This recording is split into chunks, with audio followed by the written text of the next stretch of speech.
MLC కవితను నిందితురాలుగా పేర్కొంటూ CBI సమన్లు జారీ చేసింది. ఈ నెల 26న విచారణకు రావాలని ఇప్పటికే సిబిఐ నోటీసులు ఇచ్చింది.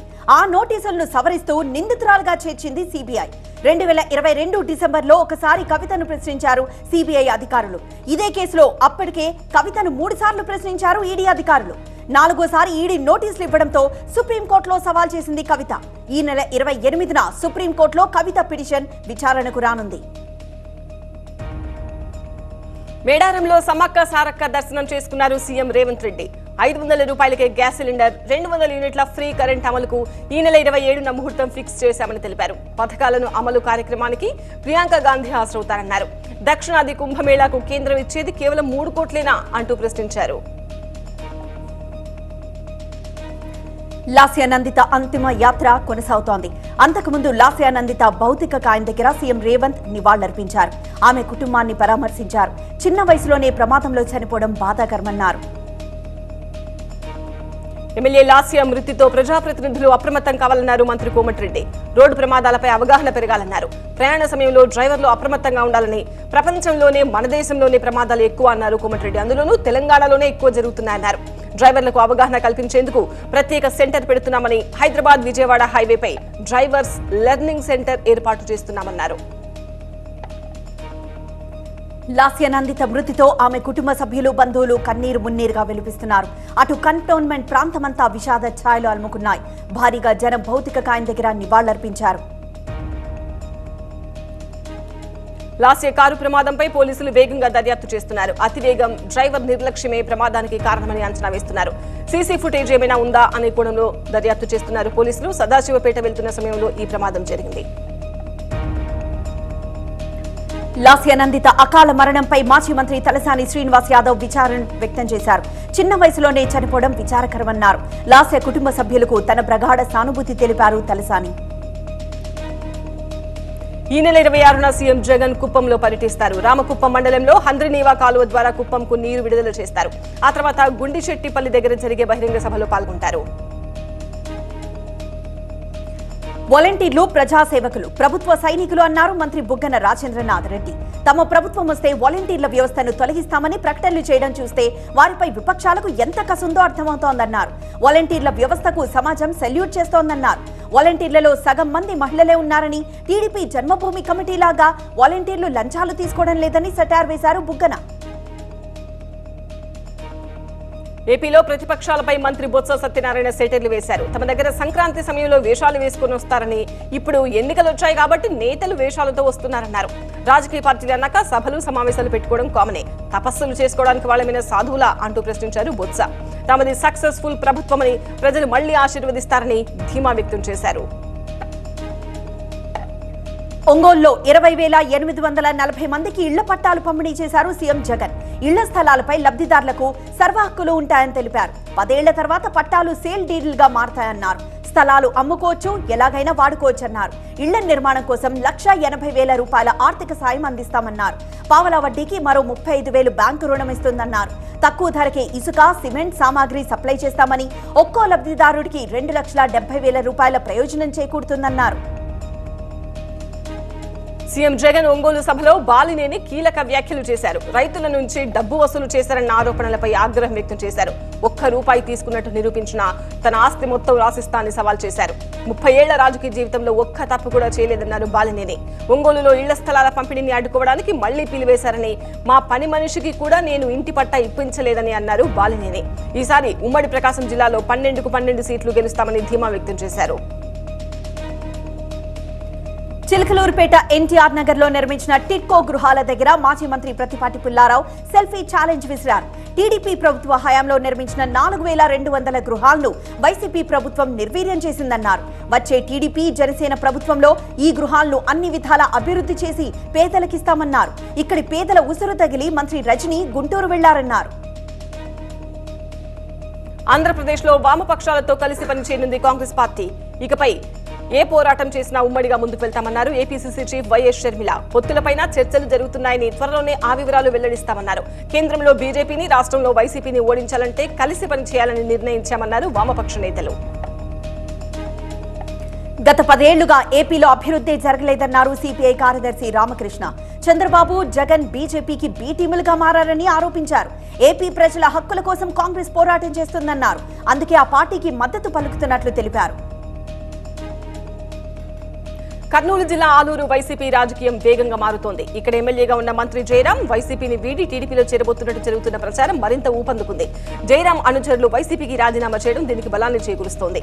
జయరాం అనుచరుడు ఆలూరు మాజీ మండల కన్వీనర్ వీరేష్ వైసీపీకి రాజీనామా చేశారు. అదే బాటలో అలహరివి మండల కన్వీనర్ భీమప్ప చౌదరితో పాటు మరికొంతమంది ఉన్నట్టు ప్రచారం జరుగుతోంది. త్వరలో ముద్రగడను పవన్ కలుస్తారన్నారు జనసేన నేత బొలిశెట్టి శ్రీనివాస్. టీడీపీ, బీజేపీ పొత్తుల నేపథ్యంలోనే ఆలస్యమవుతోందన్నారు. పవన్ కు ముద్రగడ అండగా ఉంటానని మాట ఇచ్చారని, వైసీపీ నేతలు అపోహలు సృష్టిస్తున్నారన్నారు బొలిశెట్టి శ్రీనివాస్. వైఎస్ షర్మిలపై మరోసారి సెటైర్లు వేశారు మంత్రి రోజా. చంద్రబాబు, కాంగ్రెస్ కలిసి ఆడుతున్న ఆటలో షర్మిల ఒక పావు మాత్రమే అన్నారు. టీచర్ల భర్తీపై కనీస అవగాహన లేకుండా షర్మిల మాట్లాడుతున్నారని మండిపడ్డారు. బాబు హయాంలో అన్యాయం జరిగిన 17,000 మందికి జగన్ ప్రభుత్వం ఉద్యోగాలు ఇచ్చిందన్నారు రోజా. మంగళగిరిలో మళ్లీ లోకేష్ ఓటమి ఖాయమన్నారు ఆర్కే. తాను చేసిన అభివృద్ధి పనులు మళ్లీ వైసీపీని గెలిపిస్తా అన్నారు. పద్మశాలి అభ్యర్థి మంగళగిరిలో గెలుస్తారన్నారు ఆర్కే.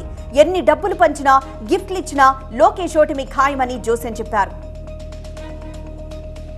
గుంటూరులో టీడీపీ, వైసీపీ మధ్య ఫ్లెక్సీల వివాదం రాజుకుంది. టీడీపీ నేత పెమ్మసాని చంద్రశేఖర్ ఏర్పాటు చేసిన ఫ్లెక్సీలపై వైసీపీ ఫ్లెక్సీలను ఏర్పాటు చేశారు గుంటూరు తూర్పు ఇన్ఛార్జ్ నూరి ఫాతిమా అనుచరులు. దీంతో మున్సిపల్ కార్యాలయం వద్ద టీడీపీ నాయకులు ఆందోళనకు దిగారు. కొల్లు రవీంద్ర వ్యాఖ్యలపై పేర్ని నాని ఆగ్రహం వ్యక్తం చేశారు. కొల్లు రవీంద్ర అబద్ధాలు చెప్తున్నారన్నారు. 3 స్తంభాల సెంటర్ నుంచి బైపాస్ రోడ్లో పేదలకు స్థలాలిచ్చింది తన తండ్రి కృష్ణమూర్తి అని, స్థలాలిస్తామంటూ పేదలను మోసం చేసింది మీరు కాదా అని ప్రశ్నించారు. తమ కుటుంబం గురించి మాట్లాడే అర్హత మీకు లేదన్నారు పేర్ని నాని. హైదరాబాద్ లోని అపోలో హాస్పిటల్లో చికిత్స పొందుతున్న ఎమ్మెల్సీ అశోక్ బాబును పరామర్శించారు చంద్రబాబు. ఇటీవల బైపాస్ సర్జరీ చేయించుకున్నారు అశోక్ బాబు. ఉద్యోగ సంఘాలతో మంత్రుల బృందం చేపట్టిన చర్చలు కొలికి రాలేదు. గతంలో సీఎం జగన్ ఇచ్చిన హామీలు సహా ఇంతకు ముందు ఆందోళన సమయంలో మంత్రుల కమిటీ ఇచ్చిన హామీలపై సమావేశంలో చర్చ జరిగింది. వీటిపై లిఖితపూర్వక హామీకి ఉద్యోగ సంఘాలు పట్టుబట్టాయి. అలాగే మధ్యంతర భృతిపై కూడా ఎటూ తేల్చకపోవడంపై ఉద్యోగ సంఘాలు మండిపడ్డాయి. చర్చలు ఎటూ తేలకపోవడంతో 27న చలో విజయవాడ యథాతథంగా కొనసాగుతుందని తెలిపారు ఏపీజేఏసీ చైర్మన్ బండి శ్రీనివాసరావు. ఏపీలో జిల్లాల కలెక్టర్లతో CEO Mukesh Kumar Meena video conference నిర్వహించారు. ఎన్నికల ఏర్పాట్లు, ఓటర్ జాబితాలపై సమీక్ష జరిపారు. కలెక్టర్లకు సూచనలు ఇచ్చారు. రంగారెడ్డి జిల్లా రాజేంద్రనగర్ నియోజకవర్గంలో విజయ సంకల్ప యాత్ర నిర్వహించారు. బీజేపీ పార్లమెంట్ అభ్యర్థి కొండా విశ్వేశ్వరరెడ్డి మైలార్దేవపల్లి నుంచి ర్యాలీ నిర్వహించారు. ఈ కార్యక్రమంలో ముఖ్య అతిథిగా పాల్గొన్నారు BJP MLA Maheshwar Reddy, BJP నాయకురాలు రాణి రుద్రమదేవి, రాజేంద్రనగర్ బీజేపీ నేత తోకల శ్రీనివాస్ రెడ్డి ఈ ర్యాలీలో పాల్గొన్నారు. నల్లగొండ జిల్లా మునుగోడు శాసనసభ్యులు కోమటిరెడ్డి రాజగోపాల్ రెడ్డికి మంత్రి పదవి ఇవ్వాలంటూ స్థానికులు హోమం నిర్వహించారు. మునుగోడు మండలం చీకటిమామిడి గ్రామంలోని రామాలయంలో హోమం నిర్వహించారు గ్రామస్తులు. వారితో పాటు హోమంలో పాల్గొన్నారు డీసీసీబీ డైరెక్టర్ కుంభం శ్రీనివాస్ రెడ్డి. తెలంగాణలో బీజేపీ బలపడకుండా చూడాల్సిన అవసరం ఉందన్నారు సిపిఎం పొలిట్ బ్యూరో సభ్యుడు బివి రాఘవులు. తమ బలమేంటో తమకు తెలుసని, అందుకనే రాబోయే ఎంపీ ఎన్నికల్లో తెలంగాణలో ఒక్క లోక్సభ స్థానంలో మాత్రమే సిపిఎం పోటీ చేస్తుందని అన్నారు ఆయన. మిగిలిన చోట్ల ఇండియా కూటమిలోని పార్టీలకు మద్దతు ఇస్తామన్నారు రాఘవులు. ఈ మేరకు సిపిఎం తెలంగాణ శాఖ విస్తృత సమావేశం నిర్ణయించిందన్నారు రాఘవులు. సమ్మక్క సారక్క తల్లి దీవెనలు నియోజకవర్గ ప్రజలందరిపై ఉండాలని వనదేవతలను వేడుకున్నారు పెద్దపల్లి ఎమ్మెల్యే చింతకుంట విజయరమణారావు.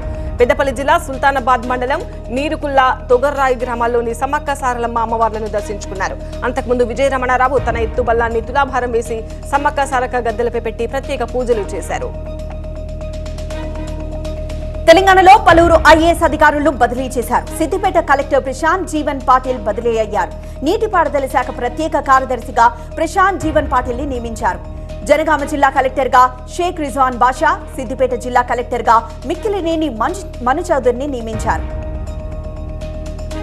ఏపీలో టెట్, టీఆర్టీ పరీక్షలు యథాతథంగా జరగనున్నాయి. పరీక్షలు నిలిపివేయాలని అభ్యర్థులు పిటిషన్ వేయగా హైకోర్టు జోక్యం చేసుకోలేమని తీర్పు చెప్పింది. మధ్యంతర ఉత్తర్వులు ఇచ్చేందుకు హైకోర్టు నిరాకరించింది. అంబేద్కర్ కోనసీమ జిల్లాలో ద్రాక్షారామ భీమేశ్వరుని రథోత్సవం వైభవంగా జరిగింది. శ్రీ మాణిక్యాంబ సమేత శ్రీ భీమేశ్వర స్వామివార్ల కళ్యాణ మహోత్సవాలు ఘనంగా నిర్వహించారు. అమ్మవారి శ్రీ స్వామివార్ల ఉత్సవ విగ్రహాలను పూలతో సుందరీకరించబడిన రథంపై ఉంచి రథోత్సవం నిర్వహించారు. పెద్దపల్లి జిల్లా సుల్తానాబాద్ మండలం నీరుకుల్లలో సమ్మక్క సారక్క జాతరకు భక్తులు పోటెత్తారు. గుట్టపై నుంచి సమ్మక్కను గద్దెకు తీసుకొచ్చే తరుణంలో తోపులాట జరిగింది. ఈ క్రమంలో ఒక పోలీస్ కింద పడిపోయాడు. సమ్మక్కను దర్శించుకునే సమయంలో ఒక యువకుడు మరో యువతిపై అసభ్యంగా ప్రవర్తించడంతో చితకబాదారు. ప్రముఖ పంచారామ క్షేత్రం అమరావతి అమరలింగేశ్వర స్వామి ఆలయంలో చోరీ జరిగింది. బాలా చాముండేశ్వరి అమ్మవారి హుండీ పగలగొట్టిన ఆగంతకుడు నగదు ఎత్తుకు వెళ్లారు. ప్రధాన ఆలయంలో చోరీపై అధికారులు విస్మయం వ్యక్తం చేశారు. రంగంలోకి దిగిన పోలీసులు సీసీ కెమెరాలో నిందితుని కదలికలు గుర్తించారు. హైదరాబాద్ అత్తాపూర్లో పోలీసులమంటూ ఓ వ్యాపారిని దోచుకున్నారు. పాతబస్తీ ఆగాపురాకు చెందిన స్క్రాప్ వ్యాపారి Sajid PV express way flyover కింద ఓ మధ్యవర్తి దగ్గర డబ్బు తీసుకుంటూ ఉండగా పోలీసులమంటూ వచ్చిన వ్యక్తులు లాక్కొనిపోయారు. దాదాపు 18 లక్షల రూపాయలు ఎత్తుకు వెళ్లారని సాజిద్ పోలీసులకు ఫిర్యాదు చేశారు. రజాక్, నవాజ్ అనే వ్యక్తులపై ఆయన అనుమానం వ్యక్తం చేశారు. సత్యసాయి జిల్లా ఓబులదేవుర చెరువులో ఒక గర్భిణి 108 వాహనంలోనే పండంటి మగబిడ్డకు జన్మనిచ్చింది. దబురువారిపల్లికి చెందిన గంగాదేవికి పురుటి నొప్పులు రావడంతో ప్రభుత్వ హాస్పిటల్కు తరలించారు. నొప్పులుండడంతో మధ్యలోనే డెలివరీ చేయక తప్పలేదు. 108 సిబ్బందికి ఆమె కుటుంబ సభ్యులు కృతజ్ఞతలు తెలిపారు.